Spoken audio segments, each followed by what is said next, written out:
militantes et militants, camarades de la table des séances centrales, camarades candidats aux différents postes à pourvoir, chers camarades militantes et militants de la grande base de l'ONU, respect, considération, salut et pouvoir. Mes chers camarades militantes et militants de l'ONU, j'aimerais, avant de commencer mes propos, avant d'aller dans la phase de présentation des candidatures, rappeler à la table des séances un principe, surtout à un moment de politisation à outrance, à grands pas de notre cadre organisationnel. J'aimerais dire aux camarades présidents de la table des séances que le mot campagne s'utilise pour les politiciens, pour le cadre organisationnel, on utilise le mot mobilisation. Donc, de grâce, pour notre cadre organisationnel et l'Assemblée générale étant un cadre de formation politique et idéologique, mais aussi syndicale, il va falloir rappeler à la table des séances centrales qu'il y a des termes qu'on n'utilise pas ici en milieu estudiantin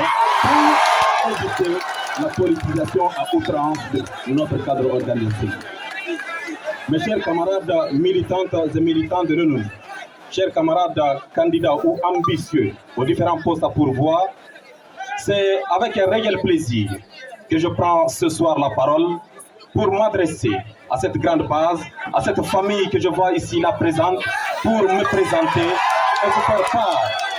de mes motivations, partie que je considérerais comme étant la partie la plus importante de l'intervention que j'aurai à faire aujourd'hui. Mes chers camarades militantes et militants de l'ONU,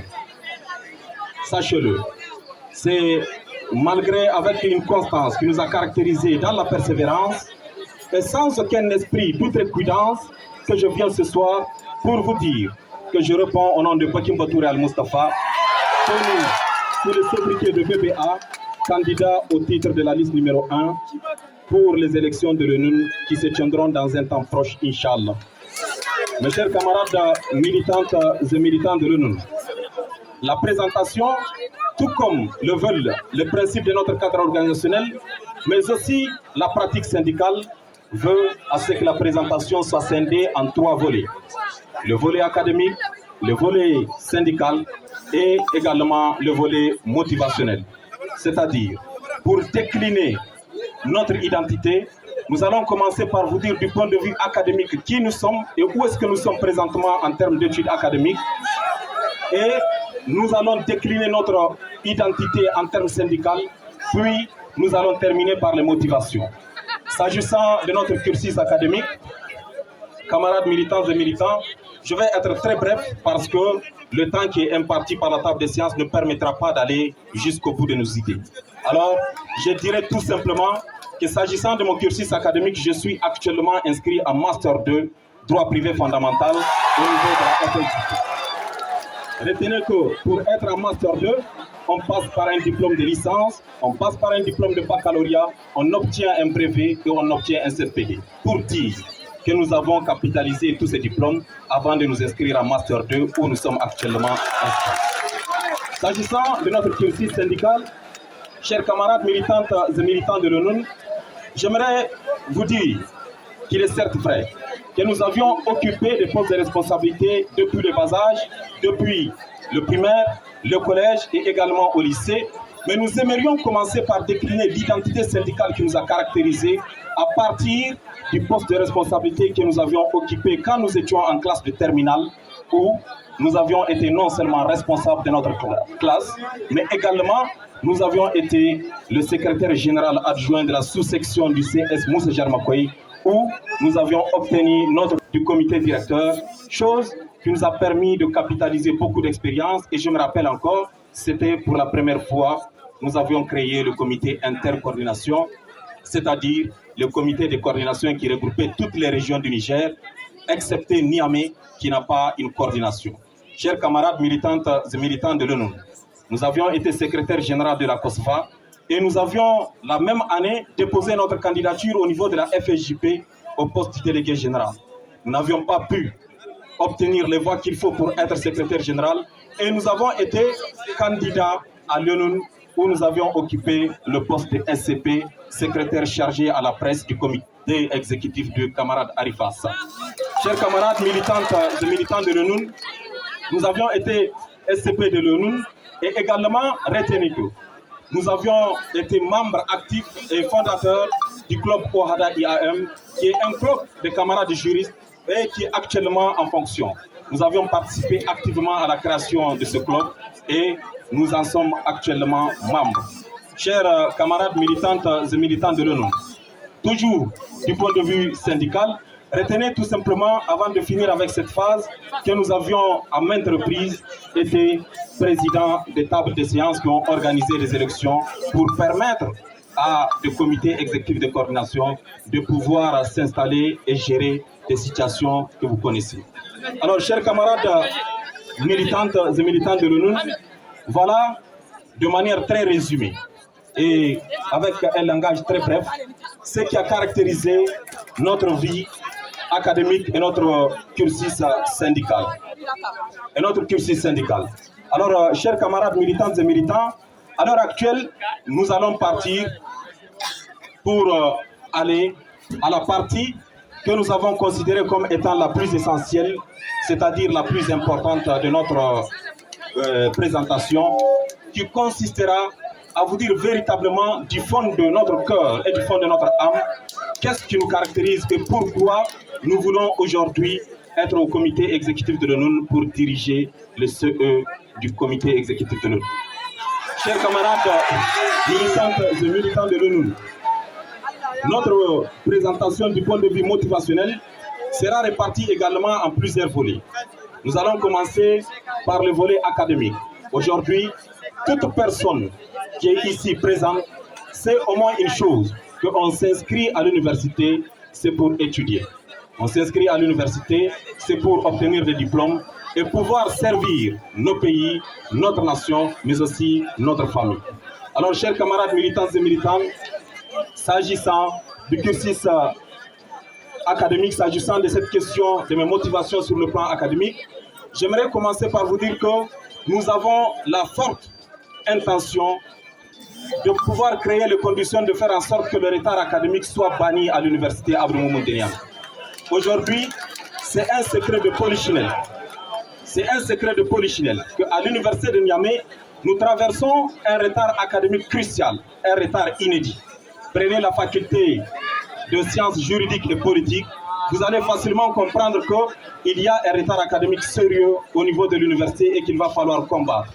À l'université d'antan, jadis, c'est seulement au niveau de la faculté de médecine ou bien au niveau de la médecine qu'il n'y a pas de retard académique. Mais très malheureusement, aujourd'hui, l'inconséquence de notre administration et aussi l'inconséquence du système académique ici au niveau de l'université a fait en sorte que même les étudiants en médecine sont en train de connaître le retard académique. Alors, chers camarades, cela est dû au fait que nous avons des enseignants qui ne créent pas les conditions de faire en sorte que les résultats soient transmis à temps et qu'il y ait des évaluations qui peuvent permettre quand même aux étudiants d'obtenir leur diplôme à temps. Chers camarades militantes et militants de l'ONU, s'agissant toujours de cette question de l'académie, sachez qu'aujourd'hui, il y a une inadéquation sérieuse entre les infrastructures que notre université a enregistrées depuis sa création jusqu'à ce jour où nous sommes en 2020, avant-hier, nous avons fêté le cinquantenaire de l'université Abdou Moumouni Niang. Et toujours, nous avons les mêmes infrastructures, les mêmes amphithéâtres que nous avons, sont les mêmes choses qui caractérisent notre université. Nous sommes de ceux qui pensent qu'à l'université, nous devrons créer les conditions de faire en sorte qu'il y ait d'infrastructures. Il est certes vrai qu'aujourd'hui, il y a des chantiers qui sont en cours, mais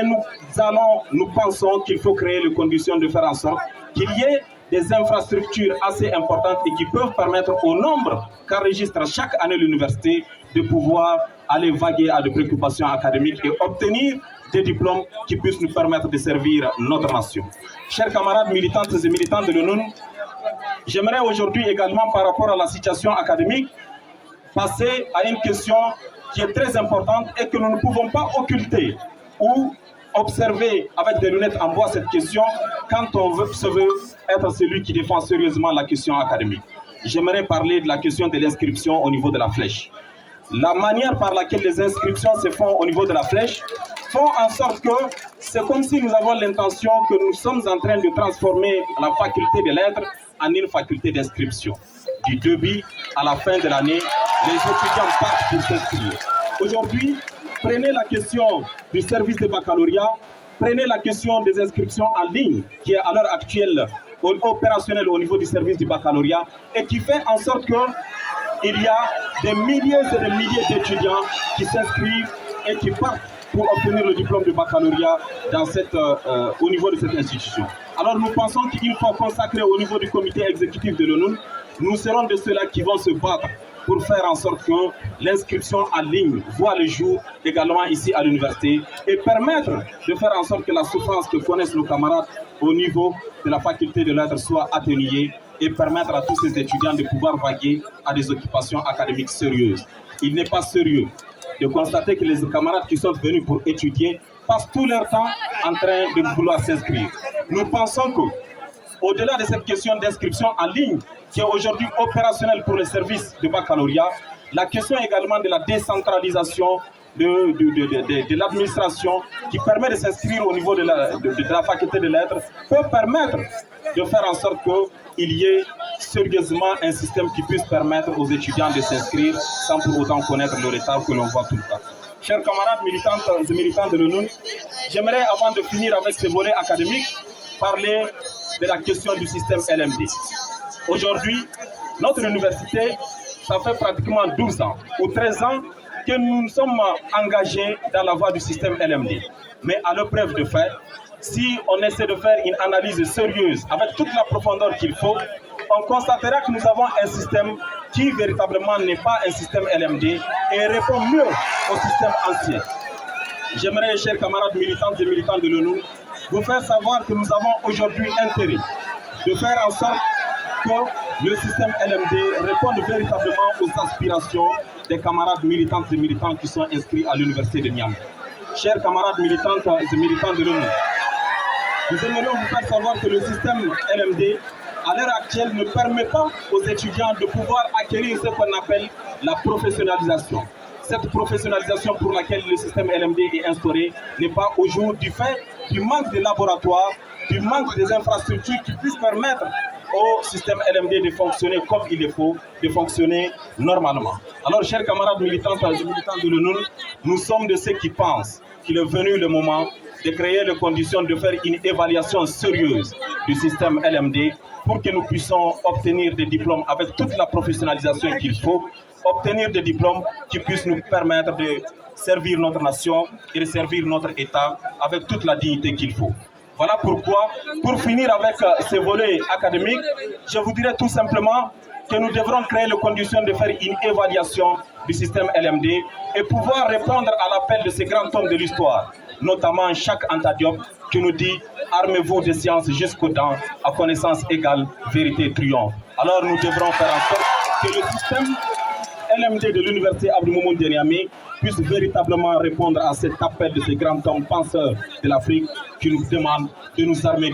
de savoir jusqu'aux dents. Et avec une harmonisation du système LMD, nous allons créer les conditions de faire en sorte que les étudiants puissent s'armer, que nous nous armons de la science jusqu'aux dents et défendre nos États comme il est fait. Chers camarades militantes et militants de l'ONU, après le volet académique que nous avons brossé, nous allons partir au plan social. J'aimerais là penser à ces camarades qui prennent les bus tout le temps.